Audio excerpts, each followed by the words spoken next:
teman-teman, perkenalkan nama saya Komandusita Novrianti, NIM 2015091-042 dari kelas SI 1B.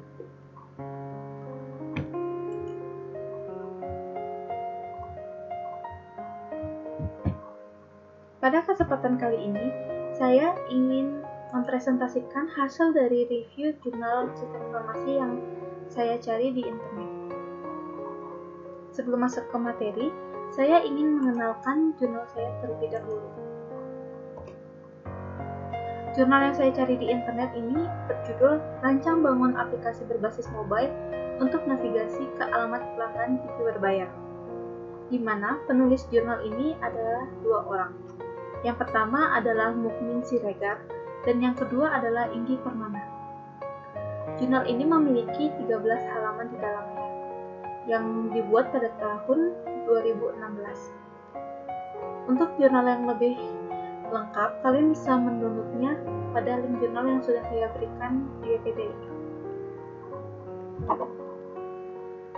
Langsung saja kita masuk ke materi. Yang pertama adalah latar belakang. Studi kasus yang diambil oleh penulis jurnal ini adalah perusahaan Indovision cabang Pekanbaru, di mana kegiatan rutin yang dilakukan oleh perusahaan ini adalah melakukan kegiatan servis yang selalu dilakukan setiap bulannya. Oleh karena hal ini, muncullah sebuah permasalahan di mana banyak pelanggan yang mengeluh tentang lambatnya teknisi yang datang ke rumah mereka. Hal itu disebabkan karena teknisi yang kesulitan untuk menuju alamat pelanggan. Sehingga penulis mempunyai inovasi, yaitu merancang dan membangun aplikasi berbasis mobile sebagai navigasi ke alamat pelanggan untuk membantu teknisi menuju ke tempat pelanggan tersebut. Selanjutnya, saya sudah merangkum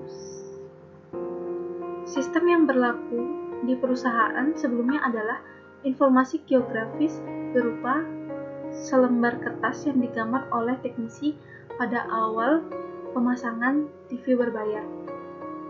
Namun, pada servis yang kedua kalinya, teknisi di sini mengalami hambatan kerja, di mana teknisi ini akan kesulitan mencari lokasi pelanggan karena gambaran geografis yang tidak jelas, sehingga pelanggan mengeluh karena teknisi datang terlambat.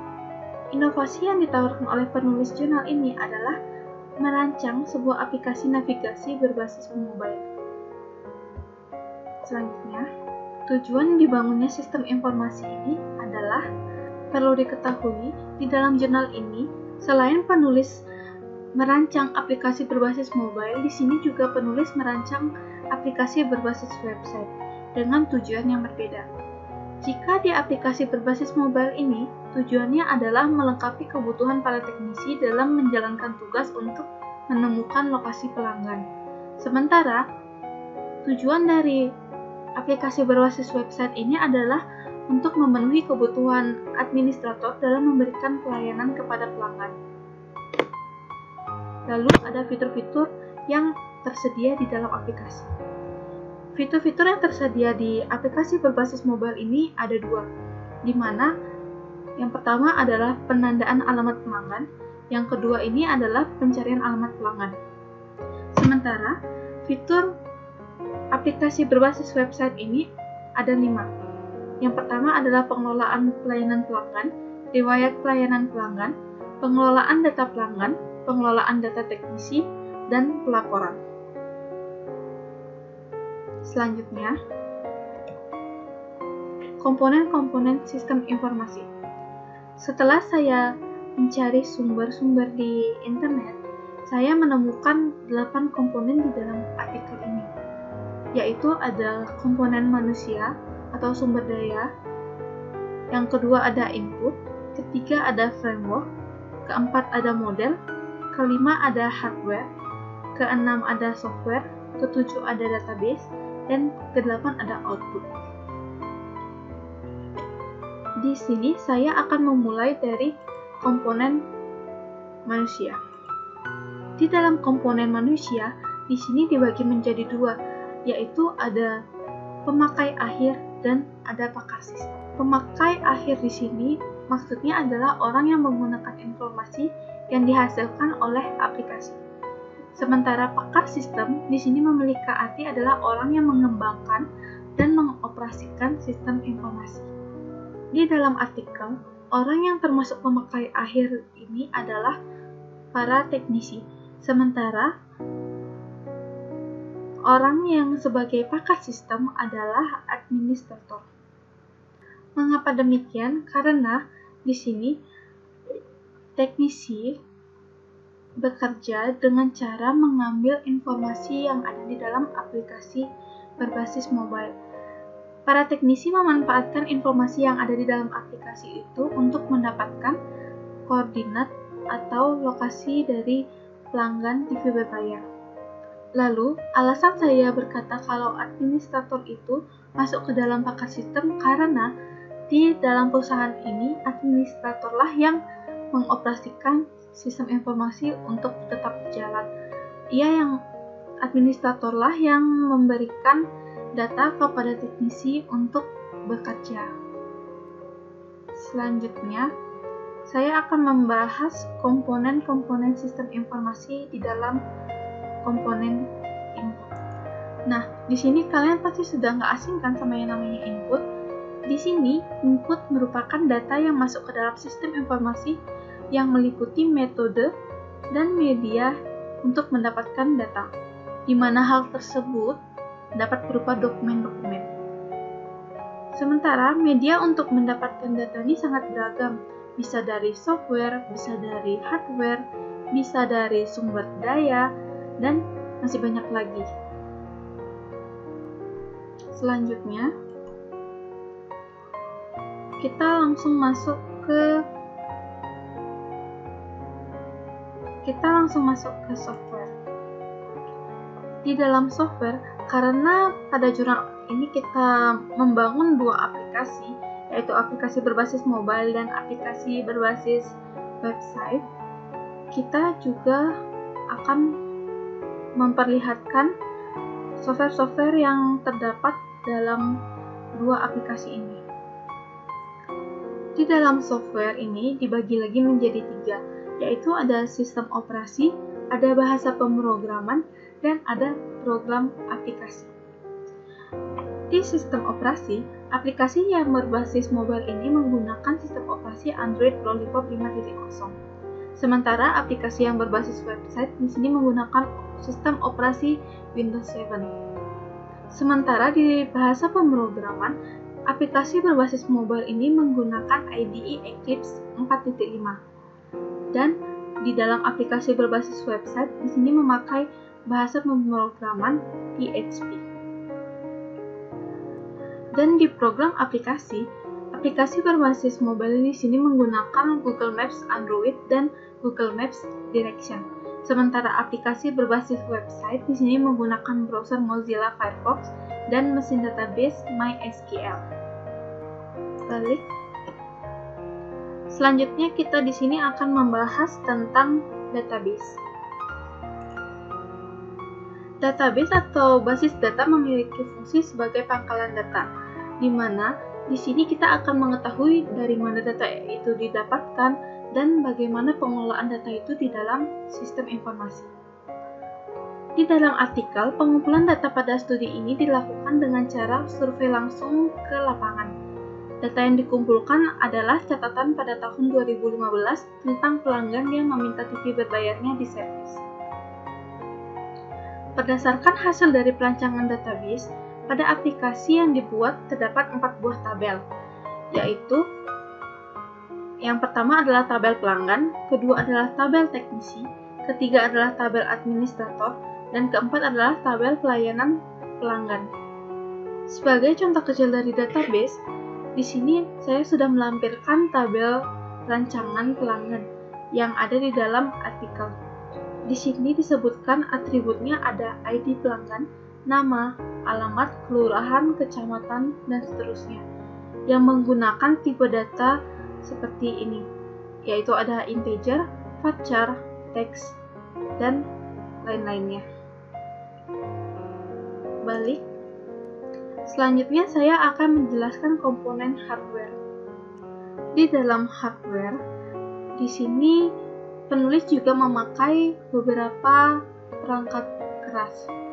Jika di dalam aplikasi berbasis mobile, penulis menggunakan perangkat keras berupa smartphone, Android, Asus ZenFone 4. Sementara di aplikasi berbasis website, di sini penulis memanfaatkan beberapa hardware, yaitu ada prosesor Intel Core i3, memori RAM 2 GB, kapasitas hard disk 500 GB. Selanjutnya, di dalam framework, di sini penulis hanya menyebutkan kalau ia hanya memakai framework pada aplikasi berbasis website. Yang ia pakai adalah Bootstrap dan server hostingan. Selanjutnya, komponen model. Di dalam komponen model ini terdapat beberapa tahapan dalam pembuatan sistem informasi. Yang pertama adalah perancangan, yang kedua adalah pengumpulan data, yang ketiga adalah analisa perancangan, yang keempat adalah implementasi dan pengujian. Di tahap pertama adalah perancangan, tahap perancangan. Nah, di tahap perencanaan ini, di sini kita akan mencari permasalahan-permasalahan yang dihadapi oleh perusahaan, seperti penyebab lambatnya teknisi datang ke rumah pelanggan TV berbayar. Lalu di sini juga kita melakukan wawancara kepada kepala teknisi. Lalu juga kita melakukan wawancara kepada pelanggan TV berbayar. Setelah didapatkannya suatu permasalahan, setelah kita mengetahui permasalahan yang ada di tahap perencanaan ini, kita langsung bisa merumuskan tujuan untuk dibangunnya sebuah aplikasi yang akan membantu teknisi bekerja. Yang kedua adalah tahapan pengumpulan data. Dari tahapan ini kita bisa mengetahui bagaimana data-data tersebut didapatkan. Berdasarkan jurnal, pengumpulan data ini dilakukan dengan cara melakukan survei secara langsung ke lapangan. Data yang dikumpulkan adalah catatan pada tahun 2015 tentang pelanggan yang menginginkan TV berbayarnya di servis. Yang ketiga adalah tahapan analisa dan perancangan.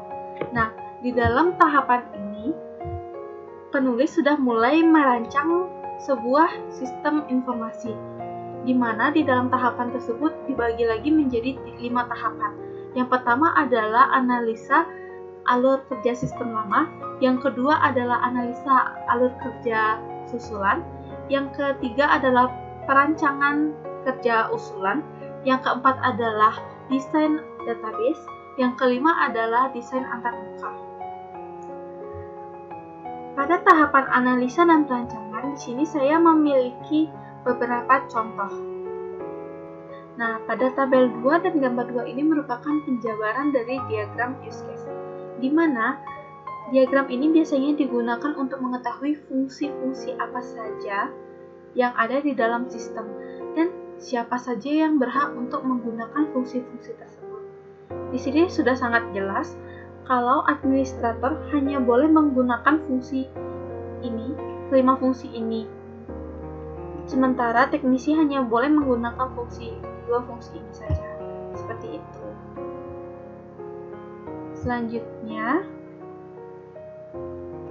gambar 3 merupakan penjabaran dari diagram sequence, di mana saya mengambil posisi sebagai administrator yang akan melakukan tugas sebagai pelayanan pelanggan. Hal pertama yang dilakukan administrator adalah dengan cara mengklik pelayanan pelanggan. Setelah mengklik menu pelayanan pelanggan, sistem akan merequest pemanggilan data. Setelah pemanggilan data selesai, sistem akan mengambil data berupa tanggal, nomor servis, ID pelanggan, nama pelanggan, catatan, dan status. Setelah pengambilan data sukses, maka data pelayanan pelanggan sudah dapat dilihat oleh administrator pada sistem. Selanjutnya saya akan menjelaskan jika saya berperan sebagai teknisi. Berikut ini merupakan penjabaran dari diagram sequence untuk tugas teknisi dalam penandaan alamat pelanggan. Hal pertama yang dilakukan teknisi adalah mengeklik menu tandai lokasi. Setelah mengeklik menu tanda lokasi ini, sistem akan melakukan panggilan data pelanggan yang akan ditandai lokasinya. Setelah mengambil data dan sukses, teknisi akan mengeklik salah satu pelanggan yang ada di list. Setelah itu, sistem akan merequest detail pelanggan berdasarkan ID yang diklik. Setelah pengambilan data selesai, teknisi akan mengeklik tombol lihat peta navigasi. Lalu, sistem akan merequest koordinat dan peta. Setelah mengambil koordinat dan meminta peta, teknisi dapat mengeklik tombol simpan koordinat. Setelah semua selesai sampai dengan pengambilan data nama ID, alamat, nomor telepon, dan catatan berdasarkan ID, detail data pelanggan sudah dapat diakses oleh teknisi. Nah, sekarang di bagian implementasi. Di dalam implementasi dibagi lagi menjadi dua, yaitu ada antarmuka di sistem administrator dan yang kedua adalah antarmuka di sistem teknisi. Jadi di sini merupakan tampilan-tampilan yang ada di masing-masing aplikasi. Nah, untuk gambar 8 ini merupakan tampilan dari aplikasi berbasis website yang diarahkan atau ditujukan untuk administrator dalam pengelolaan pelayanan pelanggan. Sementara di gambar yang selanjutnya ini merupakan tampilan aplikasi yang ada pada aplikasi mobile yang ditujukan untuk para teknisi. Pada gambar 9 adalah antarmuka tandai lokasi. Nah, di sini sudah sangat jelas sekali tahapan yang harus dilakukan oleh seorang teknisi untuk mendapatkan lokasi yang harus ia tuju untuk melakukan servis rutin. Sementara gambar ke-10 adalah antarmuka cari alamat. Nah, di sini sudah sangat jelas sekali tahapan-tahapan yang harus dilakukan oleh para teknisi untuk mendapatkan alamat yang diinginkan agar tugas atau pekerjaan yang dilakukan oleh teknisi tersebut berjalan dengan baik tanpa adanya hambatan. Jadi, aplikasi ini diharapkan agar tidak ada lagi keterlambatan yang dilakukan oleh para teknisi untuk mencapai rumah pelanggan berbayar.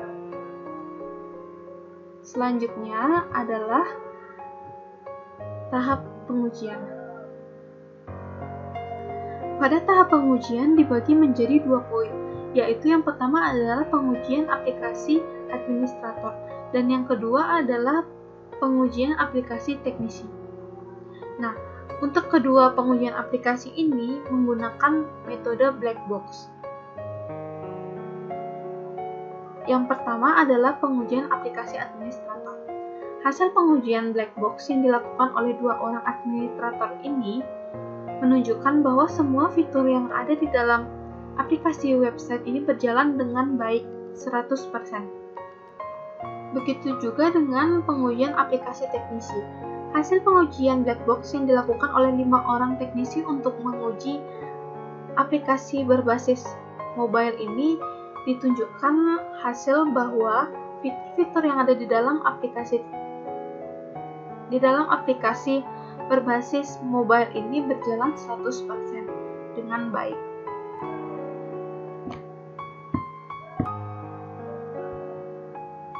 Selain input, ada juga yang namanya output. Nah, di sini output merupakan hasil dari sebuah sistem informasi yang berupa aplikasi navigasi. Nah, di dalam jurnal ini menghasilkan 2 aplikasi, yaitu ada aplikasi yang berbasis mobile dan ada aplikasi yang berbasis website. Nah, untuk aplikasi yang berbasis mobile ini ditujukan kepada para teknisi, di mana memiliki 2 fitur, yaitu tandai lokasi dan mencari alamat. Nah, di dalam aplikasi berbasis website ini ditujukan untuk para administrator, di mana di dalamnya memiliki 5 fitur, yaitu yang pertama ada pengelolaan data pelanggan, yang kedua ada pengelolaan data teknisi, yang ketiga ada laporan, yang keempat adalah pelayanan pelanggan, dan yang kelima adalah riwayat atau history. Selanjutnya saya akan memaparkan kekurangan dan kelebihan dari sistem informasi yang dirancang oleh jurnal ini. Menurut pandangan penulis, kelebihan yang dimiliki oleh sistem informasi ini adalah mempermudah teknisi Indovision cabang Pekanbaru dalam mencari alamat pelanggan untuk melakukan penservisan pada TV berbayarnya. Sementara, menurut pandangan saya, kelebihan yang dimiliki oleh sistem informasi ini adalah menghemat biaya pengeluaran dari perusahaan dan juga data maupun informasi yang tersimpan dengan baik. Menurut pandangan penulis, tidak ada kekurangan dalam sistem informasi tersebut. Begitu juga dengan menurut pandangan saya. Sekian dari presentasi yang saya sampaikan. Bila ada kesalahan kata, mohon dimaafkan. Sekian, terima kasih.